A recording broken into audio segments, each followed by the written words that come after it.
ಪ್ರತಿಯೊಬ್ಬ ದುಡಿಯುವ ವ್ಯಕ್ತಿಗೆ ಕೂಡ ಒಂದು ಆಲೋಚನೆ ಇರುತ್ತೆ. ನಾನ್ ಸತ್ತೋದ್ಮೇಲೆ ನನ್ನ ಕುಟುಂಬವನ್ನ ಯಾರು ಸಾಕ್ತಾರೆ, ನನ್ನ ಕುಟುಂಬಕ್ಕೆ ಯಾರು ನೆರವಾಗ್ತಾರೆ ಅನ್ನೋ ಒಂದು ಆತಂಕ ಕಾಡ್ತಾ ಇರುತ್ತೆ. ಅದೆಲ್ಲ ಆತಂಕಕ್ಕೆ ಒಂದೇ ಒಂದು ಪರಿಹಾರ ಅಂದ್ರೆ ಅದೇ ಟರ್ಮ್ ಇನ್ಶೂರೆನ್ಸ್. ಈ ಹಿಂದಿನ ವಿಡಿಯೋದಲ್ಲಿ ನಾನು ಹೆಲ್ತ್ ಇನ್ಶೂರೆನ್ಸ್ ಬಗ್ಗೆ ಹೇಳಿದ್ದೆ. ಸೊ ಈ ಒಂದು ವಿಡಿಯೋದಲ್ಲಿ ನಾನು ಟರ್ಮ್ ಇನ್ಶೂರೆನ್ಸ್ ಬಗ್ಗೆ ಹೇಳ್ತೀನಿ. ಸೊ ವಿಡಿಯೋದಲ್ಲೇ ಹೇಳಿದ್ದೆ ನಾನು, ಬದುಕಿದ್ದಾಗ ಮನುಷ್ಯನಿಗೆ ಹೆಲ್ತ್ ಇನ್ಶೂರೆನ್ಸ್ ಅನ್ನುವಂಥದ್ದು ಎಷ್ಟು ಇಂಪಾರ್ಟೆಂಟು, ಸತ್ತ ಮೇಲೆ ಅವರ ಕುಟುಂಬಕ್ಕೆ ಟರ್ಮ್ ಇನ್ಶೂರೆನ್ಸ್ ಅನ್ನುವಂಥದ್ದು ಅಷ್ಟೇ ಇಂಪಾರ್ಟೆಂಟ್. ಸೊ ಟರ್ಮ್ ಇನ್ಶೂರೆನ್ಸನ್ನು ತಗೋಬೇಕಾದ್ರೆ ಏನೇನು ಮುಂದಾಲೋಚನೆ ಮಾಡಬೇಕು ಅನ್ನೋ ಅಂಶಗಳನ್ನು ನಾನು ಈ ಒಂದು ವಿಡಿಯೋದಲ್ಲಿ ಹೇಳ್ತೀನಿ. ಸೊ ಈ ಒಂದು ವಿಡಿಯೋ ಎಲ್ಲರಿಗೂ ಶೇರ್ ಮಾಡಿ, ಬಿಕಾಸ್ ಆಫ್ ಎಲ್ಲರೂ ತಿಳ್ಕೊಳ್ಳೋದು ತುಂಬ ಇಂಪಾರ್ಟೆಂಟ್. ಮೊದಲು ಈ ಒಂದು ಟರ್ಮ್ ಇನ್ಶೂರೆನ್ಸ್ನ ಯಾವಾಗ ಮಾಡಿಸ್ಬೇಕು ಅಂದರೆ, ಟರ್ಮ್ ಇನ್ಶೂರೆನ್ಸ್ ಆಗಲಿ ಹೆಲ್ತ್ ಇನ್ಶೂರೆನ್ಸ್ ಆಗಲಿ ನಿಮಗೆ ಎಷ್ಟು ಕಮ್ಮಿ ಏಜ್ ಇರುತ್ತೋ ಆವಾಗೆ ಮಾಡ್ಸೋಕ್ಕೆ ಟ್ರೈ ಮಾಡಿ. ಯಾವಾಗ ಕಮ್ಮಿ ಏಜ್ನಲ್ಲಿ ನೀವು ಮಾಡಿಸ್ತೀರ ಅಲ್ವಾ, ನಿಮಗೆ ಯಾವುದೇ ರೋಗಗಳು ಏನೇ ಪ್ರಾಬ್ಲಮ್ಸ್ ಇಲ್ಲದೆ ಇರೋ ಕಾರಣಕ್ಕಾಗಿ ನೀವು ಕಟ್ಟುವಂಥ ಅಮೌಂಟು ಪ್ರೀಮಿಯಂ ಏನಿರುತ್ತೆ ಅದು ಕಡಿಮೆ ಇರುತ್ತೆ. ಇನ್ನೊಂದು, ಪ್ರತಿ ವರ್ಷ ಕೂಡ ನಿಮ್ಗೆ ಯಾವುದೇ ಕಾರಣಕ್ಕೂ ಹೆಚ್ಚಾಗೋದಿಲ್ಲ. ಈಗ ಏನು ನೀವು 300 ರೂಪಾಯಿ ಅಥವಾ 400 ರೂಪಾಯಿ ಅಥವಾ 500 ರೂಪಾಯಿದು ಮಾಡಿಸ್ಕೊಂಡ್ರೆ ನೀವು ಎಷ್ಟು ವರ್ಷ ಕಟ್ಕೋಬೇಕು ಅಂತ ಅಂದ್ಕೊಂಡಿರ್ತೀರಾ ಅಲ್ಲಿವರೆಗೂ ಕೂಡ ಪ್ರತಿ ತಿಂಗಳು ಅಥವಾ ಪ್ರತಿ ವರ್ಷ ಅಷ್ಟು ಅಮೌಂಟ್ನ ಮಾತ್ರ ಕಟ್ಟೋ ರೀತಿ ಇರುತ್ತೆ. ಯಾವುದೇ ಕಾರಣಕ್ಕೂ 1 ರೂಪಾಯಿ ಕೂಡ ಜಾಸ್ತಿ ಕಟ್ಟೋ ನೆಸೆಸಿಟಿ ಇರೋದಿಲ್ಲ. ಸೊ ನೀವು 1 ಕೋಟಿಗೆ ಮಾಡಿಸ್ಕೊಳ್ತಿದ್ದೀರೋ ಅಥವಾ 50 ಲಕ್ಷಕ್ಕೆ ಮಾಡಿಸ್ಕೊಳ್ತಿದ್ದೀರೋ, 1.5 ಕೋಟಿಗೆ ಮಾಡಿಸ್ಕೊಳ್ತಿದ್ದೀರೋ, ಅದರ ಮೇಲೆ ನಿಮ್ಮ ಅಮೌಂಟು ಡಿಪೆಂಡ್ ಆಗುತ್ತೆ. ಇನ್ನೊಂದೇನು ಅಂತಂದರೆ, ತುಂಬ ಜನ ಏನು ಅಂದ್ಕೊಳ್ತಾರೆ ಅಂದರೆ, ಕಮ್ಮಿ ಟೈಮಿಂಗ್ ಮಾಡಿಸ್ಕೋಬೇಕಾ ಜಾಸ್ತಿ ಟೈಮಿಂಗ್ ಮಾಡಿಸ್ಕೋಬೇಕಾ ಅಂದರೆ, ಸಪೋಸ್ ನನಗೀಗ 20 ವರ್ಷ ಇದೆ ಅಂತ ಅಂದ್ಕೊಳ್ಳಿ, ನನಗೆ 40 ವರ್ಷ ಆದಾಗ ಅಥವಾ 60 ವರ್ಷ ಆದಾಗ ಈ ಒಂದು ಇನ್ಶೂರೆನ್ಸ್ ನನಗೆ ಕ್ಲೈಮ್ ಆಗಬೇಕು. ಯಾಕೆ ಅಂದರೆ ಅಷ್ಟರೊಳಗೆ ನಾನು ಸತ್ತರೆ ಸಾಯಬಹುದು. ಆ ರೀತಿಯಲ್ಲಿ ನಿಮಗೆ ಯಾವ ಏಜ್ವರೆಗೂ ನಿಮಗೆ ಅಮೌಂಟ್ ಡಿಪೆಂಡಬಲ್ ಆಗಿದೆನೋ ಅಲ್ಲಿವರೆಗೂ ಕೂಡ ನೀವು ಮಾಡಿಸ್ಕೊಳ್ಳೋದು ಉತ್ತಮ. ಅಂದರೆ ಅತಿಯಾಗಿ ಮಾಡಿಸ್ಕೊಳ್ಳೋದ್ರಿಂದ, ಅಂದರೆ ತುಂಬ ಏಜ್ 100 ವರ್ಷಕ್ಕೆ ಮಾಡಿಸ್ಕೊಂಡ್ಬಿಡೋಣ ಬಿಡು ಅಂತ ಅಂದ್ಕೊಂಡು ಮಾಡಿಸ್ಕೊಂಡ್ರೆ ನೀವು ಕಟ್ಟೋ ಅಂಥ ಅಮೌಂಟ್ ಏನಿರುತ್ತೆ ಅದು ಜಾಸ್ತಿ ಆಗ್ತಾ ಹೋಗುತ್ತೆ. ಯಾಕೆಂದರೆ ಟೈಮ್ ಜಾಸ್ತಿ ಆದಂಗೆ ಈ ಒಂದು ಕಟ್ಟುವಂಥ ಅಮೌಂಟ್ ಕೂಡ ಜಾಸ್ತಿ ಆಗುತ್ತೆ. ಈಗ ನೀವು ನಿಮ್ಮ ಮನೆಗೆ ಒಂದು ಆಧಾರ, ನೀವು ಯಾವ ಟೈಮ್ನಲ್ಲಿ ತೀರ್ಕೊಂಡ್ರೆ ಅವರಿಗೆ ತುಂಬ ಕಷ್ಟ ಆಗುತ್ತೆ ಅಂತ ನಿಮಗೆ ಅನಿಸುತ್ತೋ ಆ ವರ್ಷದವರೆಗೂ ತಗೊಳ್ಳಿ.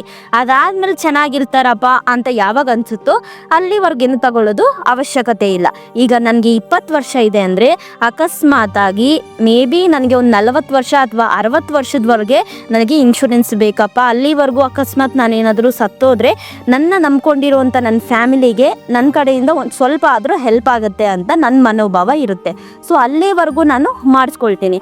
ಅಕಸ್ಮಾತ್ ನನಗೆ 60 ವರ್ಷ ಅದಾದಮೇಲೆ ನನ್ನ ದುಡಿಮೆ ಅವರಿಗೆ ಯಾವುದೇ ರೀತಿಯಲ್ಲೂ ಅವಶ್ಯಕತೆ ಇರಲ್ಲ, ಯಾಕಂದರೆ ಅವರು ದುಡಿಲಿಕ್ಕೆ ಆಲ್ರೆಡಿ ಸ್ಟಾರ್ಟ್ ಮಾಡಿರ್ತಾರೆ. ಸೊ ನನ್ನ ಮಕ್ಕಳು ಅಥವಾ ಅದರ ಮುಂದಿನ ಸಂತತಿ ಅವರು ಚೆನ್ನಾಗಿ ಮಾಡ್ಕೊಂಡು ಹೋಗ್ತಾ ಇದ್ದಾಗ ನನ್ನ ದುಡ್ಡೇನೋ ಅವರಿಗೆ ಅವಶ್ಯಕತೆ ಇರೋದಿಲ್ಲ. ಸೊ ಅದ್ರ ಒಳಗಡೆ ಏನಾದರೂ ಅವರಿನ ಚಿಕ್ಕವರಿದ್ದಾಗ ಅಥವಾ ನನ್ನ ಫ್ಯಾಮಿಲಿಗೆ ಏನಾದರೂ ಬೇಕು ಅಂತ ಇದ್ದಾಗ ಅವಾಗ ನಾನು ಮಾಡಿಸ್ಕೊಳ್ಬೋದು. ಆ ರೀತಿ ಯಾವಾಗ ಮಾಡಿಸ್ಕೋಬೇಕು, ಎಷ್ಟು ವರ್ಷಕ್ಕಿದ್ರೆ ಬೆಸ್ಟ್ ಅಂತ ನೋಡ್ಕೋಬೇಕು ನೀವು. ನೆಕ್ಸ್ಟ್, ಈ ಒಂದು ಪಾಲಿಸಿಯನ್ನು ಹೇಗೆ ತಗೋಬೇಕು ಅಂದರೆ, ಪಾಲಿಸಿ ಬಜಾರ್ ಅಂತ ಒಂದು ಆ್ಯಪ್ ಇದೆ. ಅದರಲ್ಲಿ ಹೋದರೆ ಸುಮಾರು ನಿಮಗೆ ಕಂಪನಿಗಳು ಸಿಗುತ್ತೆ. ಸೊ ಅದರಲ್ಲಿ ಒಂದಕ್ಕೊಂದು ಕಂಪೇರ್ ಮಾಡಿಕೊಂಡು ಯಾವುದು ಕಮ್ಮಿ ಅಮೌಂಟು ಯಾವುದು ಜಾಸ್ತಿ ಅಮೌಂಟ್ ಅಂತ ನಿಮ್ಮ ದುಡಿಮೆಗೆ ತಕ್ಕಂತೆ ನೀವು ಮಾಡ್ಕೊಂಡು ಹೋಗ್ಬೋದು. ತಿಂಗಳು 500 ರೂಪಾಯಿ 400 ರೂಪಾಯಿ ಈ ರೀತಿ ನಿಮಗೆ ಯಾವ ಪ್ರೀಮಿಯಂ ಬೇಕೋ ಅದನ್ನು ತಗೊಂಡ್ರೆ ನೀವು ಪ್ರತಿ ತಿಂಗಳು ಅಷ್ಟಷ್ಟು ಅಮೌಂಟ್ನ ಕಟ್ಕೊಂಡು ಹೋದ್ರೆ ಸಾಕು.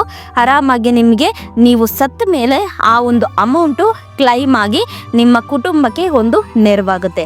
ಆದ್ದರಿಂದ ನಿಮ್ಮ ಯಾವುದೇ ಒಂದು ಪ್ರಾಬ್ಲಮ್ ಇದ್ದರೂ ನೀವು ಸಾಯುವ ಟೈಮ್ನಲ್ಲೂ ಕೂಡ ಯಾವುದೇ ಪ್ರಾಬ್ಲಮ್ ಇಲ್ಲಪ್ಪ, ಕ್ಲೈಮ್ ಆಗಿಬಿಟ್ರೆ ನನ್ನ ಕುಟುಂಬ ತುಂಬ ಸುರಕ್ಷಿತವಾಗಿರುತ್ತೆ ಅಂತ ನೀವು ಸಾಯುವಾಗಲೂ ಕೂಡ ನೆಮ್ಮದಿಯಿಂದ ಸಾಯ್ಬೋದು. ಇನ್ನು ಈ ಒಂದು ಪಾಲಿಸಿಯನ್ನು ತಗೋಬೇಕಾದ್ರೆ ಇನ್ನೂ ಮೈನ್ ಇಂಪಾರ್ಟೆಂಟ್ ಆಗಿ ಏನು ನೋಡಬೇಕು ಅಂದರೆ, ನಿಮ್ಮ ಮನೆಯಲ್ಲಿ ಎಷ್ಟು ಜನ ಇದ್ದಾರೆ, ನಿಮಗೆ ಏನೇನು ಪ್ರಾಬ್ಲಮ್ಸ್ ಇದೆ, ಈ ಒಂದು ಮನೆ ಲೋನ್ ಕಟ್ಟೋದಾಗಿರ್ಬೋದು ಅಥವಾ ಬೈಕ್ ಲೋನು, ಏನೇನು ಲೋನ್ಗಳಿದ್ದಾವೆ, ಎಷ್ಟೊಂದು ಸಾಲ ಇದೆ, ಏನೇನು ಪ್ರಾಬ್ಲಮ್ಸ್ ಇದ್ದಾವೆ, ಮನೆಯಲ್ಲಿ ಎಷ್ಟು ಜನ ಇದ್ದಾರೆ, ಸೊ ನೀವು ಯಾವ ಅಮೌಂಟ್ಗೆ ತೊಗೊಂಡ್ರೆ ಇವರೆಲ್ಲರಿಗೂ ಕೂಡ ಹೆಲ್ಪ್ ಆಗುತ್ತೆ ಅನ್ನೋದನ್ನ ತಲೆಯಲ್ಲಿಟ್ಕೊಂಡು ತಗೋಬೇಕಾಗುತ್ತೆ. ಯಾಕೆಂದರೆ ನೀವು ತುಂಬ ಕಮ್ಮಿ ಅಮೌಂಟಿಂದ ತೊಗೊಂಡ್ಬಿಟ್ರೆ ಏನಾಗುತ್ತೆ ಅಂದರೆ, ನೀವು ಆ ಅಮೌಂಟ್ ಬಂದರೂ ಕೂಡ ಸಾಲ ಕಟ್ಟೋಕ್ಕಾಗದೆ, ಅದಕ್ಕೆ ಕಟ್ಟೋಕ್ಕಾಗದೆ, ಇದಕ್ಕೆ ಕಟ್ಟೋಕ್ಕಾಗದೆ, ಅದೆಲ್ಲವುದು ಕೂಡ ತೊಗೊಂಡ್ರೂ ಯಾವುದೇ ಪ್ರಯೋಜನ ಇಲ್ದಂಗೆ ಆಗಿಬಿಡುತ್ತೆ. ನಿಮಗೆ ಎಷ್ಟು ಅಮೌಂಟ್ ತೊಗೊಂಡ್ರೆ ಮನೆಯವ್ರಿಗೆ ಒಳ್ಳೇದಾಗುತ್ತೆ, ಒಳ್ಳೆ ನೆರವಾಗುತ್ತೆ ಅನ್ನೋದನ್ನು ನೀವು ಯೋಚನೆ ಮಾಡಿಬಿಟ್ಟು ತೊಗೋಬೇಕಾಗತ್ತೆ. ತುಂಬ ಕಮ್ಮಿ ಅಮೌಂಟ್ ತಗೊಳಕ್ ಹೋಗ್ಬಿಡಿ, ಹಂಗಂತ ತುಂಬಾ ಜಾಸ್ತಿ ಅಮೌಂಟ್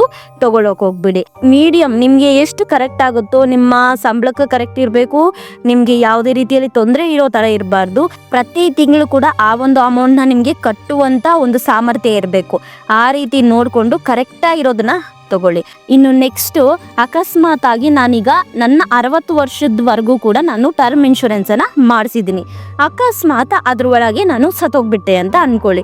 ಆಗೇನಾಗುತ್ತೆ ಅಂದ್ರೆ, ನೀವು ನಿನ್ನೆ ಪಾಲಿಸಿ ಮಾಡಿಸಿದಿರಿ ಅಂತಂದ್ರೆ ಅಕಸ್ಮಾತ್ ಆಗಿ ಸತ್ತೋಗಿದ್ದೀರಾ ಅಂತ ಅನ್ಕೊಳ್ಳಿ, ಅಕಸ್ಮಾತ್ ಸತ್ತೋದ್ರೆ ಕಂಪಲ್ಸರಿ ಆ ಒಂದು ಇನ್ಶೂರೆನ್ಸ್ ಬರುತ್ತೆ.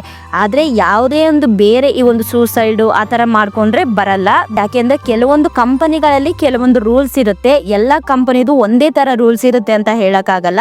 ಕೆಲವೊಂದು ಕಡೆ ಹೇಗಿರುತ್ತೆ ಅಂತಂದರೆ, ನಿಮ್ಗೆ ಯಾವುದೇ ಒಂದು ಪ್ರಾಬ್ಲಮ್ ಆಗಿ ಸತ್ತೋದ್ರು ಕೂಡ, ಅಥವಾ ನೀವು ಸೂಸೈಡ್ ಮಾಡ್ಕೊಂಡು ಸತ್ತೋದ್ರು ಕೂಡ ನಿಮಗೆ ನೆಕ್ಸ್ಟ್ ಡೇನೇ ಕ್ಲೈಮ್ ಆಗೋ ಥರ ಇರುತ್ತೆ. ಇನ್ನು ಕೆಲವೊಂದರಲ್ಲಿ ಏನಿರುತ್ತೆ ಅಂದರೆ 1 ವರ್ಷ ಆ ರೀತಿ ಟೈಮ್ ಇಟ್ಟಿರ್ತಾರೆ. ಕೆಲವೊಂದಕ್ಕೆ ಮಾತ್ರ ಅಂದರೆ ಸೂಸೈಡ್ ಮಾಡ್ಕೊಳ್ಳೋದು ಅಥವಾ ಏನಾದರೂ, ಒಟ್ಟು ಮೇಯ್ನ್ ಇಂಪಾರ್ಟೆಂಟ್ ಸೂಸೈಡ್ಗೆ ಇರುತ್ತೆ. ಯಾಕಂದರೆ ಅದನ್ನಾದರೆ ನಾವು ಬೇಕಂತ ಮಾಡ್ಕೊಳ್ಳೋದು, ಬೇರೆ ಯಾವುದು ಕೂಡ ನಮಗೆ ಬೇಕಂತ ಬಂದು ಯಾವುದು ಸಾಯೋದಿಲ್ಲ ನಾವು. ಸೊ ಸೂಸೈಡ್ ಬಿಟ್ಟು ಬೇರೆಲ್ಲದು ಏನೇ ತೊಂದರೆ ಆದರೂ, ಆಕ್ಸಿಡೆಂಟ್ ಆದರೂ ಅಥವಾ ಏನೇ ಕಾಯಿಲೆ ಬಂದು ಸತ್ತೋದ್ರು, ಆರೋಗ್ಯ ಸಮಸ್ಯೆ ಆದರೂ, ಏನೇ ಆದರೂ ಕೂಡ ಇದನ್ನು ನೀವು ಕ್ಲೈಮ್ ಮಾಡ್ಕೋಬೋದು. ಇನ್ನು ಕೆಲವೊಂದು ಕಂಪನಿಗಳಲ್ಲಿ ಹೇಗಿರುತ್ತೆ ಅಂದರೆ, ಈ ಒಂದು ಟರ್ಮ್ ಇನ್ಶೂರೆನ್ಸ್ನ ನೀವು ಮಾಡಿಸಿದ್ದೀರಾ, ಮಾಡಿಸಿದ ಮೇಲೆ ನಿಮ್ಗೆ ಏನೋ ಒಂದು ಕಾಯಿಲೆ ಬಂದು ನೀವು ನೆಲ ಹಿಡಿದ್ಬಿಡ್ತೀರಾ. ಅಂದರೆ ಈ ಒಂದು ಬೆಡ್ ರೆಸ್ಟೇ ಮಾಡಬೇಕು, ನೀವು ಕೆಲಸನೇ ಮಾಡೋಕ್ಕಾಗಲ್ಲ ಅನ್ನೋ ಸ್ಥಿತಿಯಲ್ಲಿ ನೀವಿದ್ರೆ ಆವಾಗೂ ಕೂಡ ಇದನ್ನ ಕ್ಲೈಮ್ ಮಾಡ್ಕೋಬಹುದು ಅಂತೆ. ಕೆಲವೊಂದು ಕಂಪನಿಗಳಲ್ಲಿ ಮಾತ್ರ ಈ ರೂಲ್ಸ್ ಇರುತ್ತೆ. ಸೊ ಅದಕ್ಕೋಸ್ಕರ ಆದಷ್ಟು ಕಂಪನಿ ರೂಲ್ಸ್ಗಳನ್ನು, ಟರ್ಮ್ಸ್ ಆ್ಯಂಡ್ ಕಂಡೀಷನ್ಗಳನ್ನು ನೋಡಿಕೊಂಡು ತಗೊಳ್ಳೋದು ಉತ್ತಮ. ಇನ್ನು ಲಾಸ್ಟ್ ಆಗಿ ತುಂಬ ಇಂಪಾರ್ಟೆಂಟ್ ಆಗಿರೋದು ಹೇಳಬೇಕಂದ್ರೆ, ಈ ಒಂದು ಟರ್ಮ್ ಇನ್ಶೂರೆನ್ಸನ್ನು ತಗೋಬೇಕಾದ್ರೆ ಆ ಒಂದು ಕಂಪನಿ ಎಷ್ಟು ಕ್ಲೈಮ್ಗಳನ್ನು ಮಾಡಿದೆ ಅನ್ನೋದು ತುಂಬ ಇಂಪಾರ್ಟೆಂಟ್ ಆಗುತ್ತೆ. ಯಾಕೆ ಅಂದರೆ ಈ ಒಂದು ಕ್ಲೈಮ್ಗಳ ಮೇಲಿನ ಎಷ್ಟು ಪರ್ಸೆಂಟ್, ಒಂದು ವರ್ಷಕ್ಕೆ ಎಷ್ಟು ಪರ್ಸೆಂಟ್ ಇದು ಕ್ಲೈಮ್ ಮಾಡುತ್ತೆ ಅನ್ನೋದ್ರ ಮೇಲೆ ಈ ಒಂದು ಅಮೌಂಟ್ ನಮಗೆ ಕ್ಲೈಮ್ ಆಗುತ್ತಾ, ಹೇಗಾಗುತ್ತೆ, ಏನು.